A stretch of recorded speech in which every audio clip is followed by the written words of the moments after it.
नमस्कार मैत्रिणींनो, कावेरीज मॅजिक किचनमध्ये आपले स्वागत आहे। आता बघितलं तर थंडीच्या सीझनमध्ये आपल्याला बाजारात खूप सारे मटार दिसत आहेत, म्हणून मी विचार केला की चला आपण एक मटारची झटपट होणारी एक रेसिपी बघूया। म्हणून आज मी तुम्हाला दाखवणार आहे मटार भात।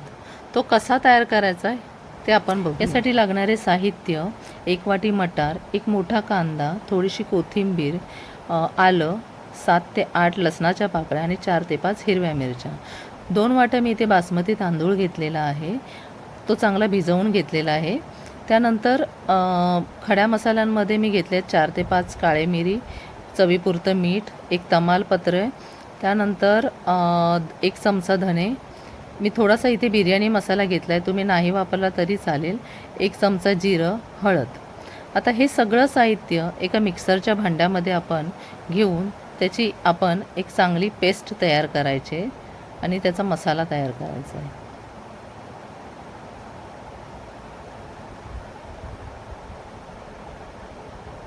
अगदी फाईन पेस्ट नको, पण एक कोस टेक्स्चर येईल अशा प्रकारे आपण यामध्ये हे सगळं साहित्य आणि त्याचबरोबर सुके मसाले सुद्धा आपण त्यात टाकणार आहोत आणि त्याचं एकत्र असं एक मिश्रण तयार करणार आहोत।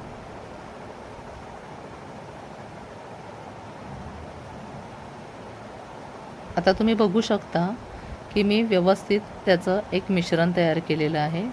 मस्त त्याचा एक हिरवा गडद रंग पण आलेला आहे। आता एका कढईमध्ये आपण 2 ते 3 चमचे तूप घेणार आहोत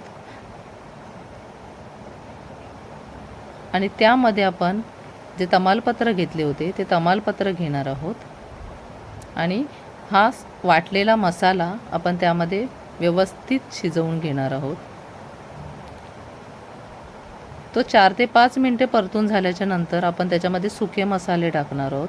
त्यामध्ये टाकली आपण हळद, मी जो बिर्याणी मसाला घेतला होता तो घातला, तुम्ही काळा मसाला घातला तरी काहीच हरकत नाही आणि आपण हे मिश्रण सगळे परतून घेऊ।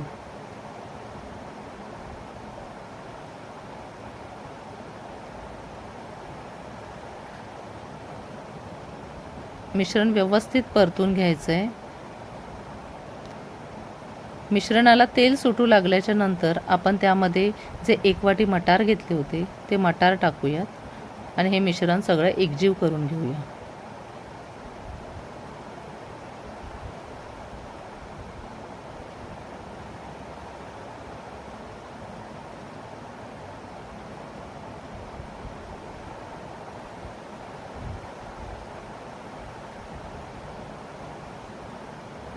आता या मिश्रणामध्ये आपण जो तांदूळ धुतला होता तो तांदूळ आपण या मिश्रणामध्ये एकत्र करूया।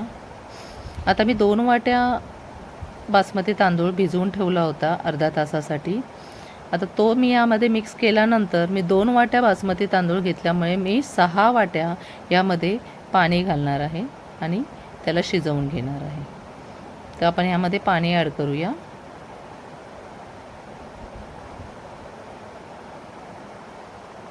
भाताला अगदी छान गडद रंग, हिरवा गडद रंग आला पाहिजे। आता इथे आपण 2 वाटी बासमती तांदूळ घेतल्यामुळे 6 वाटी इतकं पाणी त्यामध्ये घालणार आहोत आणि चवीपुरते मीठ घालणार आहोत। आता हे सगळं आपण 7 ते 8 मिनिटं शिजवून झाल्यानंतर आता एकदा आपण ते पुन्हा चेक करूया की ते कुठपर्यंत शिजलं आहे। हे सगळं मिश्रण आता आपण परतून घेऊया आणि त्यानंतर आपण चेक करूया की भात आपला किती शिजला आहे ते।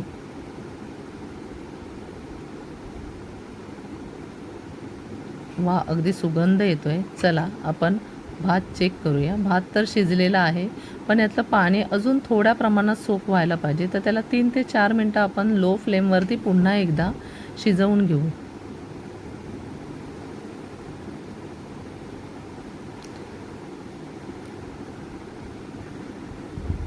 याचबरोबर आता एकदा नक्की ट्राय करून बघा आणि जर आवडल्यास मैत्रिणींनो चॅनेलला नक्की लाईक आणि सबस्क्राईब करा। धन्यवाद।